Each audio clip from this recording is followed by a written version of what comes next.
So on the 8th of April, 2024, I was due for an induction, and that didn't work. So my baby's heart rate kept dropping every time I had contractions. So I was then prepared to have an emergency C-section.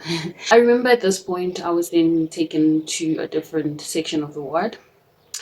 So then a statist came to me to have a chat, and he asked if I'd like to be awake for the whole procedure. And in my mind I'm like, yeah. So I was like, yes, I want to be awake. I'd love to see my baby being born. I want to witness this whole process, this whole miracle, just like how you see it on TV.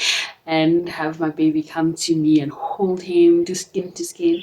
So in my mind I'm like, yeah. So he's like, okay, fine, this is what's going to happen. I'm going to inject you on your back.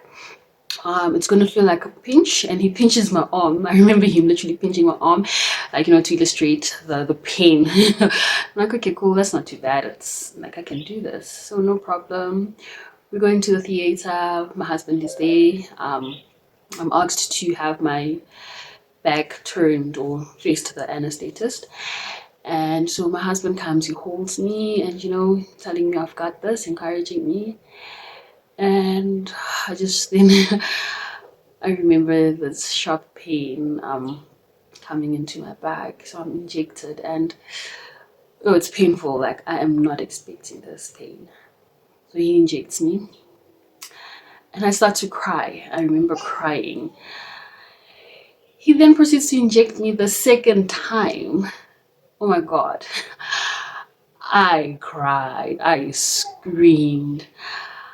My husband is trying, to console me. And I think at this point, the nurse then comes and holds my hands and tells me to breathe in, to breathe out, to be still, because if I move, then I might get paralyzed, all of these things.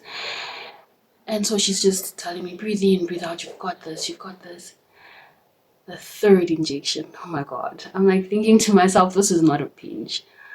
What have I gotten myself into? Like, what's going on? No one is communicating to me as to why I'm being stabbed so many times on my back, on my spinal cord. It was so painful. It's not a pinch.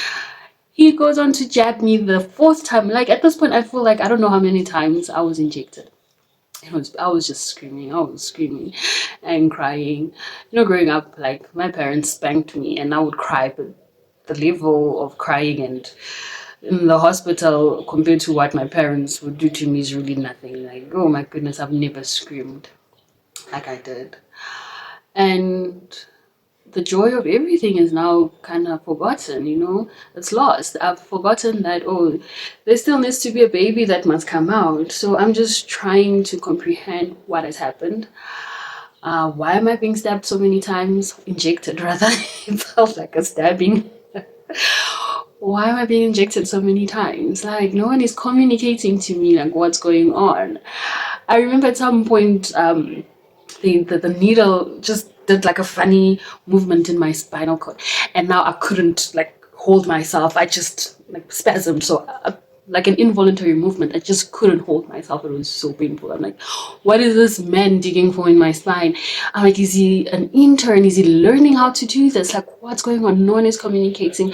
Obviously I'm not asking questions as well. All of this is just going through my mind, like, what's going on? And then I'm asked to finally lay down. So I remember laying down, like tears coming out of my eyes. I'm still sobbing.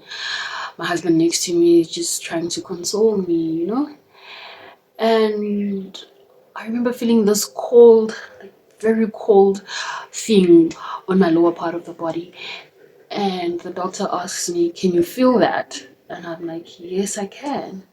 So he asked me to describe the feeling. I'm like, it's cold. Like, I feel like something extremely cold, like, rubbing against my lower part of the body. And he takes something else and he asks me, can you feel that? And I'm like, oh my God, I can. So at this point, it feels like something is scratching me. And I'm like something is scratching me here. Like, it's like yeah, I don't know how to explain that. So basically, all that stabbing, all those multiple injections was for nothing. The anesthesia did not work. My lower part of the body was not numb.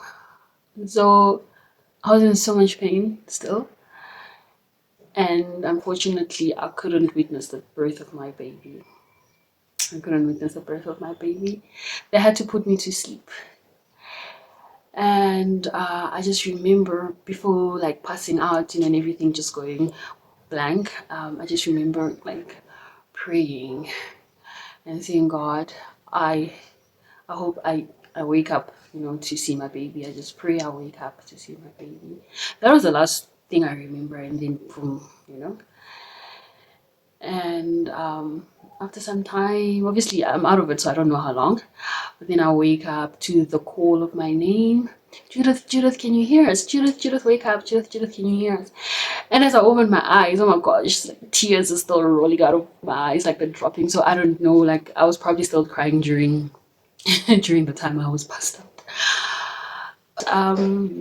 Eventually I was like taken to the ward, and my baby was brought to me. And when I held him, in that moment you forget. I just remember holding my son and not wanting to let go, not wanting to let go at all. It was just one of the most happiest times in my life. But funny enough, I think so. My husband told me what had happened, but I guess because of the medication and stuff, I didn't really comprehend what was going on. A few weeks later, so when I watched the recordings that my husband tried to do, like, wow, so my baby struggles to breathe during that process. Like, he was struggling to breathe on his own, and it's like, wow, I was not there for my baby. Thank God my husband was there in that moment. Or like, I was just grateful to God that my son is fine. Thank God he eventually managed to breathe. Thank God for the team, the medical team that didn't give up on him. So yeah, that's basically my story. Like, those stabbings, like, I did lay complaints to find out like what's up, like, and I was called and I was told like, these things do happen. So yeah, it is what it is. It happens, and yeah, and then the healing process began from there. And thank God, we are alive.